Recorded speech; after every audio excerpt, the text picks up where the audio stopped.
This is the continuation of the interview with David Bartley, A Chance for Bliss. Is there any special story you would like to share with us? I would. In fact, I'll go back because I realized I didn't answer the second part of the first question, and this is a great segue to the story. So people always want to know, how in the heck did you get started? And so what happened was, I didn't grow up around animals.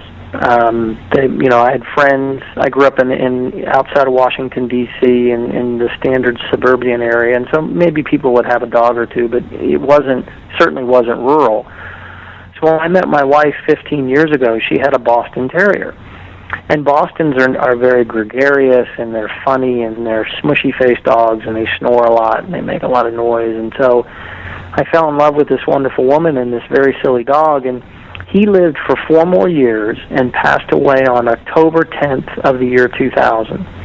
And I was just devastated because I had just adored this dog and had this experience of kind of like a boy meets dog type thing. So I figured after he died that we would go and get a puppy because I wanted this whole puppy experience. But 2-3 days after he died, my wife came to me with a printout from Pet Finder, and it outlined the story of a 12 and a 13-year-old brother-sister Boston Terrier pair that had been dumped at a shelter. And nobody wanted to adopt these two, and they were just about ready to be put to sleep. And she came to me and said, "Hey, what do you think about adopting these two?" And I was very reluctant at first because I didn't want somebody else's old dogs, and I didn't want to go through the death experience again so soon. And I said, it's really not what I'm interested in. But she was very, very persistent and said, this is the right thing and this is what we need to do. And I finally said, okay. And we were living in a small little house, a rented house in Sacramento at the time, in kind of a normal urban area. So as soon as I said yes, she jumped in the car and drove as fast as she could to get these two, and they were up in Seattle. Oh, boy, long distance. They weren't right around the corner. And she brought home Taffy and Feisty, and we renamed them Chance and Bliss. And as we got bigger and bigger and finally realized that we needed to name the sanctuary, a very, very dear friend of mine matter-of-factly and obviously said, well, why don't you call the sanctuary A Chance for Bliss? And I'm like, wow, that is a perfect name. And it honors the very first two who started this whole thing. And it really, in terms of a story, it really typifies the work that we have tried to do in taking an animal that has almost no chance of being adopted because, in this case, both were very old. Bliss was blind with Cushing's, and Chance was described as grumpy and old. I fell in love with both of them and just loved them like I had them our whole lives. We had Chance for 14 months, and he passed away, and we had Bliss for an additional 4 months, so she lived with us for 18 months before she passed away. But that's really what we've tried to do. In 11 years, we've had more than 80 animals die while with us, and without a doubt, that's the most difficult part of what we do because you can become attached very, very quickly. And we've had a resident, again, as we like to call him, we've had a resident for as little as 6 days. A wonderful horse named Leroy came and was only with us 6 days, but in those 6 days, my wife slept outside with him.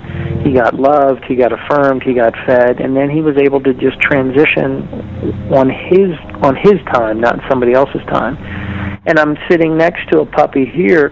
I say puppy, she's 11 years old and 100% deaf. She's been here. She was the puppy that my wife had promised me. After we got Chance and Bliss, we got Harmony. Harmony is another Boston Terrier. She was bred and sold and then returned to the breeder because she was 100% deaf. So she was our first special needs dog and is still with us today. And now is about 50% blind due to cataracts. So, but it doesn't matter to us. They all of the different disabilities, all of the different challenges, everything from epilepsy to diabetes to congestive heart failure to Cushing's, it doesn't matter. Our job is to simply love them, take care of them, give them the best possible experience until they choose the time that they want to go to the big kennel, to the big pasture, to the unknown. And we try to do the best we can do on an everyday basis. Wow. Have no words to express here. thanks to people like you and your wife, those animals have a chance. Absolutely. And we are no different from them. That's my personal opinion. But anyway, David, is there any advice you want to give to our listeners? I would. Death obviously is a very scary thing, and none of us know exactly what's on the other side. And without getting too heavy, we've been through the process now. We've been for almost every single one of the passings. We've been with the animal as they've taken their last breath. There's been some animals that have passed in their sleep, but most of them, Dee and I are with them as they leave. And so I know sometimes when people have a beloved companion animal and it's getting close to that time when that animal is going to make their transition, as we like to say, my suggestion would be, as emotional and as difficult as that is, to be with the animal when they pass on, because it's not a scary experience. It's actually very sacred. It can be very peaceful. Modern veterinary medicine, if it's a situation where you actually have to put an animal to sleep, modern veterinary medicine is fantastic now. So you're not going to be exposed to something that's horrific. It's just they go to sleep.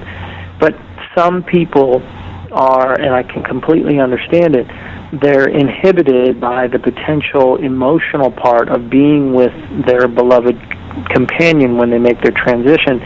And my piece of advice would be, stay with them up until the very end, because it's a very meaningful and a very supportive opportunity for you to be with your best friend when they go on to the next side and they're no longer hindered by any sort of physical ailment or anything else. They're completely free once again. Thank you so much for your time.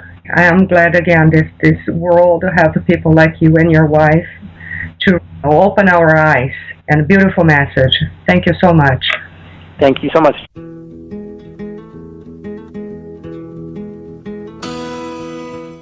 And now, some animal news from the pet engineer.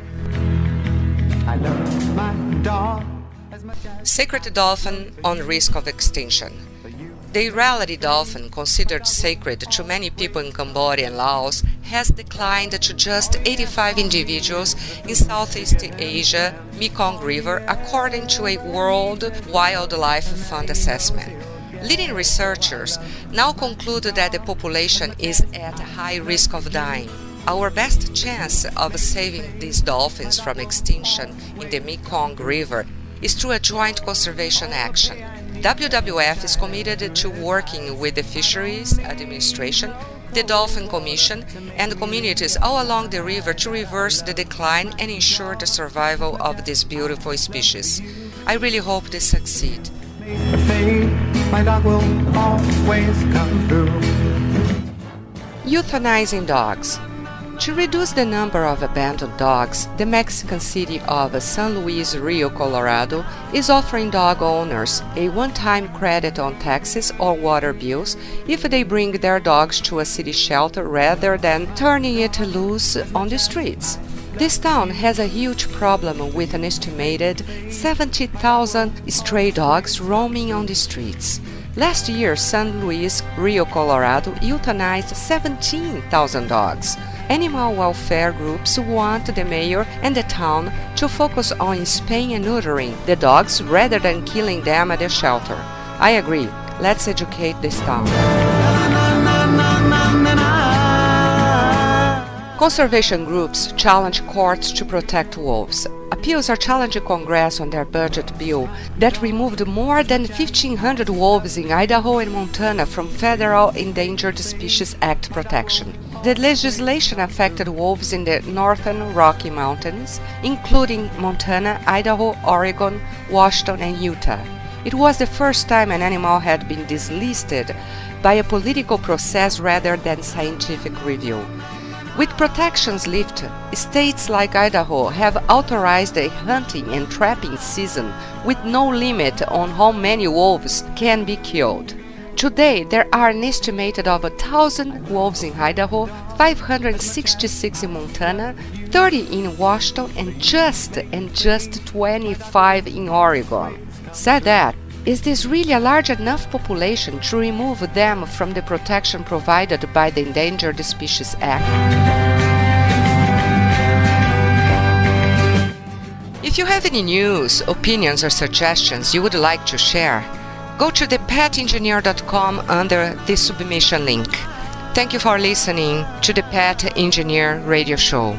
Don't forget to check my new book, Numerology for Pets, at numerologyforpets.com.